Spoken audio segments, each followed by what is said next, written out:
Hello my dear parents. आपण बघत असतो की भरपूर सोशल मीडियावरतीच आपल्याला भरपूर असे उदाहरणं मिळतील की ज्यांनी आधी इंजिनिअरिंग केलं किंवा कुठली तरी डिग्री घेतली आणि त्यानंतर त्यांनी स्वतःचा व्यवसाय सुरू केला.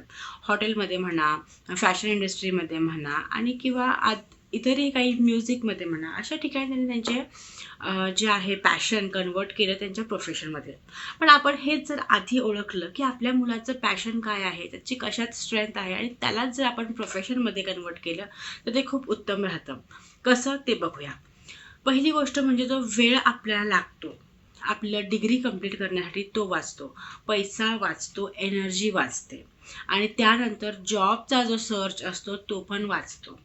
त्याच्यापेक्षा जर आपण आपल्या मुलाचं गॉड गिफ्टेड टॅलेंट काय आहे ते बघितलं व त्यानुसारच त्याला त्या प्रोफेशनमध्ये घातलं, तर पहिल्यापासून त्याचं पॅशन टू प्रोफेशन हे फिक्स राहणार. त्याला त्या प्रोफेशनमध्ये इंटरेस्ट येणार आणि तो हॅपी होणार आणि 100% सक्सेसफुल होणार.